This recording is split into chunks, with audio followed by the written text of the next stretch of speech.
अस्सलाम वालेकुम।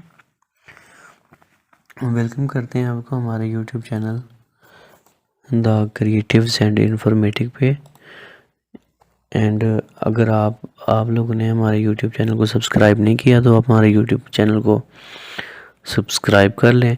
हमारा जो प्लान है इस बार वो ये है कि पब्लिक सर्विस कमीशन के सब इंजीनियर की पोस्ट के लिए जितनी भी हमारी सीटें आती हैं उस टेस्ट को क्लियर करने के लिए हमने अपने ट्यूटोरियल्स लेक्चर को स्टार्ट किया हुआ है। सबसे पहले हमने स्टार्ट किया है कंक्रीट टेक्नोलॉजी को। हम इंशाल्लाह डेली बुनियादों पर कंक्रीट टेक्नोलॉजी के 3 से 4 क्वेश्चन रिव्यू करेंगे और वो पहले हम सिलेक्टिव क्वेश्चन रिव्यू करेंगे। उसके बाद इंशाल्लाह जो है ना हम डिटेल वाइज और चैप्टर वाइज अपनी जो डिप्लोमे की बुक है उसमें से क्वेश्चन निकाल के उनको इंशाल्लाह रिवाइज करेंगे। तो इस तरह है कि आप सोच रहे होंगे कि इसमें सिर्फ 2 क्वेश्चन ही क्यों, क्योंकि हम जिस क्वेश्चन को उठाएंगे उसको बिल्कुल डीपली स्टडी करेंगे। हम उसका आंसर नहीं देखेंगे, हम इंशाल्लाह उसको डीप स्टडी करेंगे, उस क्वेश्चन को समझेंगे, उसके जितने ऑप्शन हैं उन ऑप्शंस को समझेंगे, तो फिर जाके हम उसको सेटिस्फेक्शन हमें होगी उस पर। चलते हैं हम जी अपने पहले क्वेश्चन की तरफ।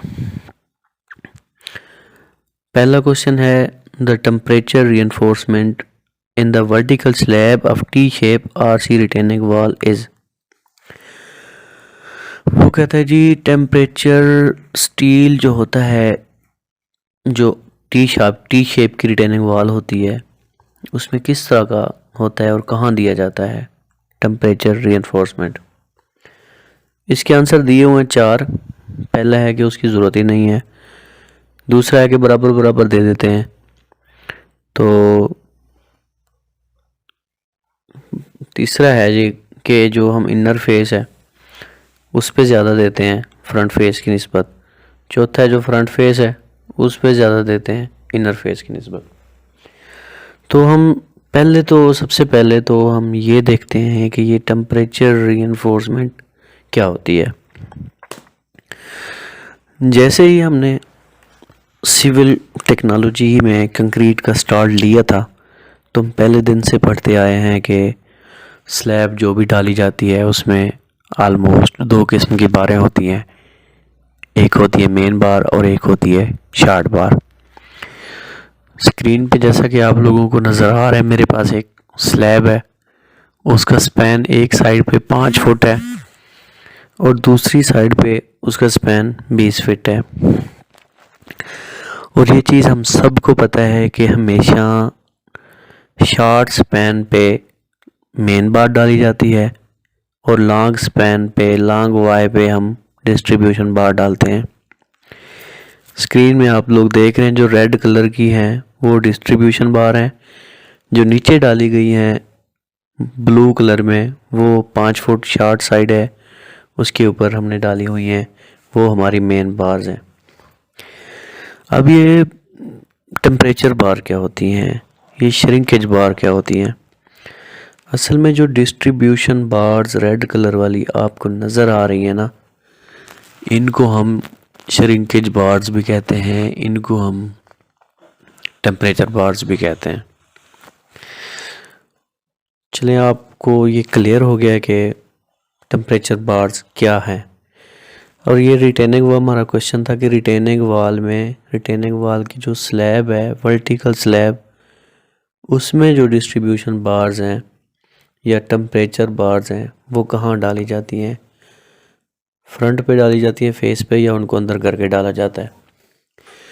पहले तो हम सब जानते हैं रिटेनिंग वॉल के बारे में ना, असल में जो कैंटिलीवर दीवारें होती हैं स्क्रीन पे आप लोग देख सकते हैं कि कैंटिलीवर, इनको कैंटिलीवर क्यों कहा जाता है, इनको रिटेनिंग वाले भी कहा जाता है, इनको कैंटिलीवर वाले भी कहा जाता है। कैंटिलीवर वाले हम इसलिए इनको कह सकते हैं कि जो जिस तरह हमने डेफिनेशन पढ़ी थी कैंटिलीवर बीम एक ऐसा बीम होगा जिसके जिसका एक सर्रा जो है ना वो फ़ज़ा में होगा या उस पर सहारा नहीं होगा। सो इसी तरह मेरे दोस्तों जो ये रिटेनिंग वाल है उसकी हम फुटिंग बनाते हैं। फुटिंग से हम उसको निकालते हैं ऊपर की तरफ वर्टिकल स्लैब। वर्टिकल स्लैब का एक फेज़ रखा जाता है बिल्कुल प्लेन, जो पिछला फेज़ होता है जिसने लोड बर्दाश्त करना होता है उसको हम एंगल के ऊपर बनाते हैं। जो ये फुटिंग से ऊपर हमारी स्लैब निकल रही है, इसके बिल्कुल जो ऊपर वाला कॉर्नर है जहाँ एंगल ऑफ रिपोज बनता है अर्थ का, उस पे कोई सहारा नहीं है।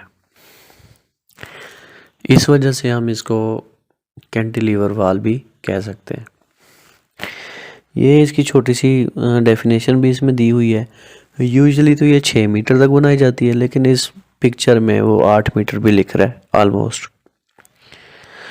आगे देखते हैं जो ये थोड़ी सी डिटेल है रिटेनिंग वाल की, आप इसको थोड़ा पढ़ लें, मैंने इसको ब्रीफ कर दिया हुआ है ऑलरेडी। अब इसको देखें ज़रा, ये है आप लोगों की रिटेनिंग वाल। इसमें जो नीचे फुटिंग बनाते हैं, फुटिंग की वो साइड जिस पे बैक फैलाना है, मट्टी आनी है, उसको हम हील कहते हैं। हील को हमेशा लंबा रखा जाता है कि उसके ऊपर वेट आएगा वो फिक्सेशन हो जाएगी। और जो इसको हम ओवर टर्निंग से बचाने के लिए जो आगे फुटिंग इसकी बढ़ाई हुई है उसको हम टो कहते हैं। ये जो दीवार ऊपर निकली हुई है इसको हम वर्टिकल स्लैब कहते हैं। अब इसके स्टील के ऊपर डिस्कस करते हैं। दोस्तों इसकी मेन बार तो वही होगी जो फुटिंग में से निकलेगी। ये R2 वाली साइड से जो स्टील बार निकली है और ऊपर की तरफ जा रही है, ये इसकी मेन बार है। इसके अलावा ये जो R1 जहाँ लिखा हुआ है, R1 जो बार्स हैं, ये सारी की सारी श्रिंकेज बार्स हैं, टेम्परेचर बार्स हैं, ये डिस्ट्रीब्यूशन बार्स हैं। अब हम सब जानते हैं कि हमारा फिनोमिना स्टील प्रोवाइड करने का ये होता है कि जिस साइड पे हमारी टेंशन होनी हो उस साइड पे हम देते हैं, और जो जिस साइड पे टेंशन जानी हो या जिसने रोकना हो टेंशन को, वहाँ पे हम अपनी मेन बार्स देते हैं, फिर उसके ऊपर हम डिस्ट्रीब्यूशन बार्स डालते हैं। सो इसी तरह ये जो R1 सरिये हैं या डिस्ट्रीब्यूशन बार्स हैं, ये फ्रंट फेस पे हैं। इनर फेस पे इसकी मेन बार है और फ्रंट फेस पे इसकी डिस्ट्रीब्यूशन बार्स हैं। इस तरह आपको तकरीबन आप अपने आंसर के करीब करीब पहुंच गए हैं कि हमारी जो डिस्ट्रीब्यूशन बार्स हैं वो किस फेस पे डाली जाती हैं। इसमें आप मज़ीद भी देख सकते हैं। हील में देखें डिस्ट्रीब्यूशन बार्स ऊपर हैं और R3 जो मेन बार है वो नीचे है। टो में देखें R2 जो मेन बार है वो ऊपर है और जो डिस्ट्रीब्यूशन बार्स हैं वो नीचे हैं। की में सरिया किस तरह दिया हुआ है, ये सारी चीज़ें आप वर्टिकल रिटेनिंग वाल में देख लें। किसी भी क्वेश्चन में कोई भी अगर किसी पेपर में कोई क्वेश्चन आ जाता है स्टील के हवाले से कि रिटेनिंग वाल की हील की डिस्ट्रीब्यूशन बार ऊपर होती हैं या नीचे होती हैं, आप इस तस्वीर में से देख सकते हैं। और टो की डिस्ट्रीब्यूशन बार ऊपर होती हैं या टो की मेन बार्स ऊपर होती हैं, वो भी आप इस तस्वीर में देख सकते हैं। इसी तरह अगली तस्वीर में देखते हैं।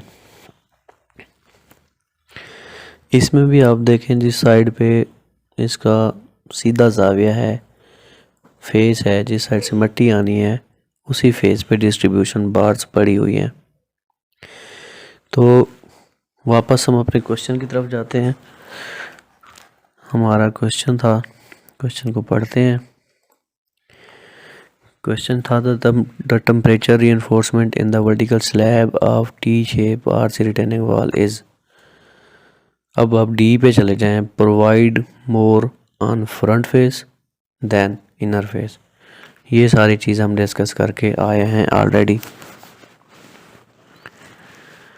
इसके बाद हम जाते हैं अपने क्वेश्चन नंबर 2 के ऊपर।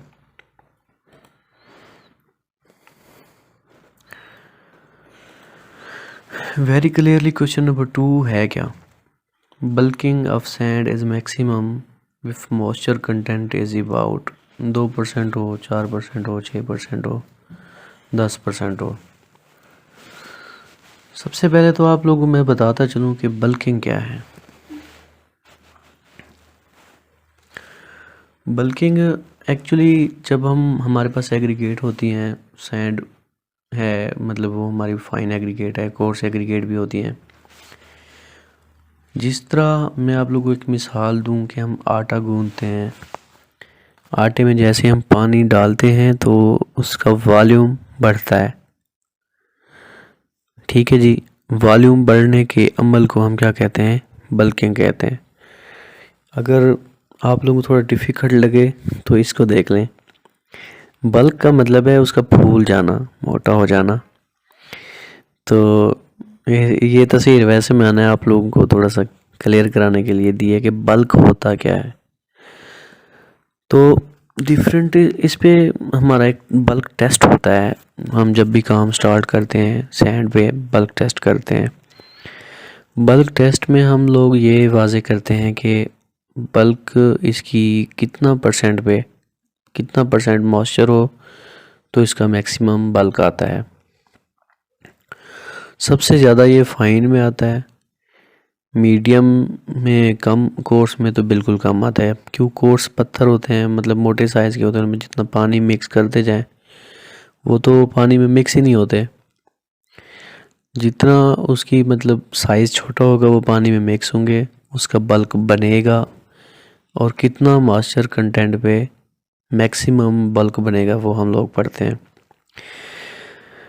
टेस्ट करने के बाद इन्होंने जो ग्राफ बनाया है या जो मैंने की स्टडी की है या इस पे थोड़ी रिसर्च की है या मैंने डिफरेंट बल्क टेस्ट का मुआयना किया है, मुझे तो ये अंदाज़ा हुआ है कि 5% नीचे ये जो पट्टी है ना, ये मॉइस्चर कंटेंट की परसेंटेज है, ऊपर इंक्रीज है, बल्क है ऊपर ना, ऊपर की तरफ 10, 20, 30, 40।